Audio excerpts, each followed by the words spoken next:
तो आज के इस प्रेजेंटेशन में हम बात करेंगे डॉक्टर राजेंद्र प्रसाद के बारे में।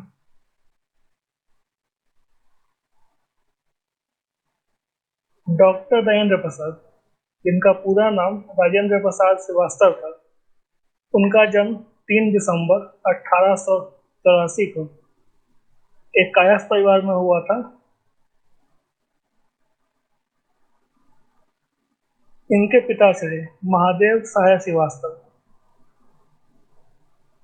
संस्कृत और पर्शियन लैंग्वेज के एक बहुत बड़े स्कॉलर थे। इनकी माता श्री कमलेश्वरी देवी एक बहुत अच्छी हाउसवाइफ थी, जो कि अपने पुत्र को रामायण और महाभारत की कहानियां सुनाती थी।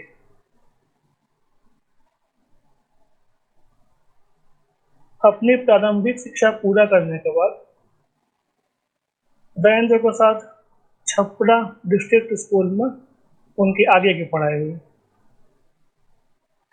12 वर्ष की आयु में राजवंशी देवी से उनका विवाह हुआ था। अपने बड़े भाई महेंद्र प्रसाद के साथ उन्होंने 2 साल तक पटना में पढ़ाई की और इसके बाद यूनिवर्सिटी ऑफ कलकत्ता के एंट्रेंस एग्जाम में उन्होंने पहला स्थान प्राप्त किया। अपने इस बहुत अच्छे परफॉर्मेंस के लिए उन्हें मासिक 30 रुपए का स्कॉलरशिप दिया गया।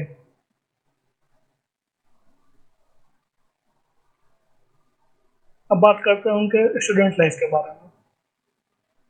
1902 में उन्होंने प्रेसिडेंसी कॉलेज ज्वाइन किया और 1904 में उन्होंने आर्ट्स की अपने एग्जाम को क्लियर किया यूनिवर्सिटी ऑफ कलकत्ता से, और 1905 में फाइनली फर्स्ट डिवीजन के साथ उन्होंने अपना ग्रेजुएशन खत्म किया।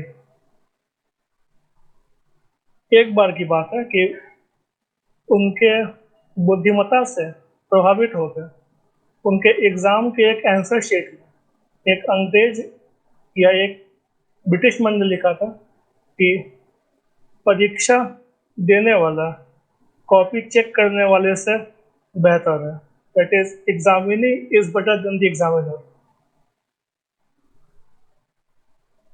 और आखिरी में उन्होंने इकोनॉमिक्स से अपना एमए, वो भी फर्स्ट डिवीजन के साथ यूनिवर्सिटी ऑफ कलकत्ता से 1907 में किया। अब बात करते हैं उनके लाइफ एज अ टीचर और एज अ लॉयर के बारे में।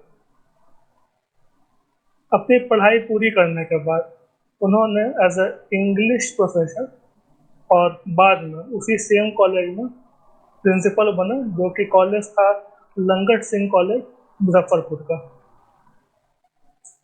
बाद में उन्हें लीगल और लॉ के बारे में पढ़ाई करने की इच्छा हुई, तो उन्होंने अपना कॉलेज का जॉब छोड़ दिया।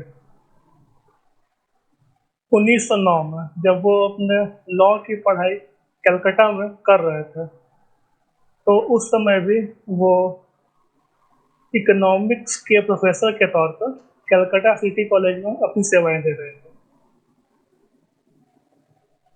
1915 में अपना लॉ का अपने लॉ का मास्टर्स एग्जामिनेशन उन्होंने पास किया और उसके लिए उन्हें गोल्ड मेडल दिया गया।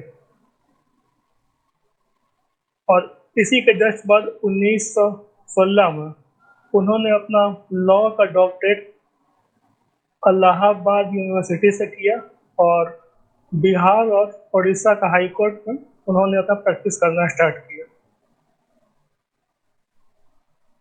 अब बात करते हैं उनके पॉलिटिकल लाइफ के बारे में।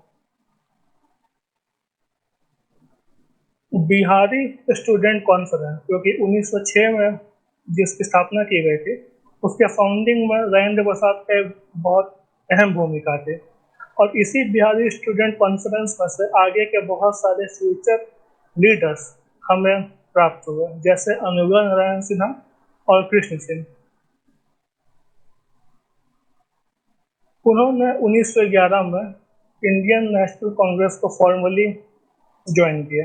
हालांकि इसके पहले वो एज अ वॉलंटियर कांग्रेस के साथ काम कर रहे थे, पर उन्होंने फॉर्मली 1911 में ज्वाइन किया था और 1916 में गांधी से उनकी भेंट हुई।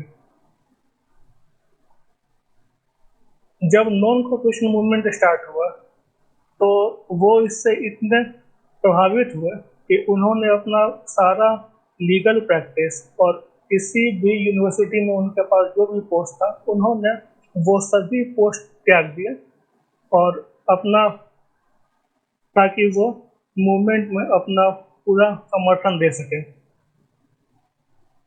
उन्होंने बहुत सारे पब्लिकेशन के लिए आर्टिकल्स भी लिखे हैं, जैसे देश और सर्चलाइट।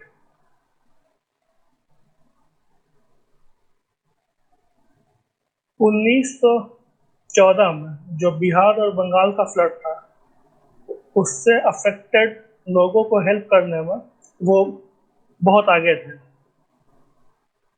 इसी तरीका से 1934 का जो बिहार का भूकंप था और 1935 का भूकंप जो कि क्वेटा आज के दिन बलूचिस्तान का हिस्सा है, उनके भी विक्टिम्स के साथ या उन्हें हेल्प करने के लिए उन्होंने अपना हाथ सबसे पहले आगे बढ़ाया।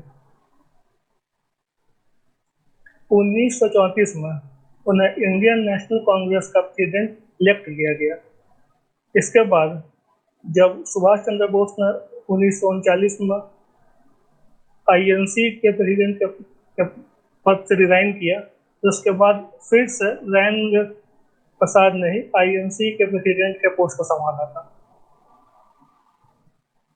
जब भारत छोड़ो आंदोलन लॉन्च हुआ था तो राजेंद्र प्रसाद को जेल में गिरफ्तार कर लिया गया, गिरफ्तार करके जेल में डाल दिया गया 3 सालों के लिए।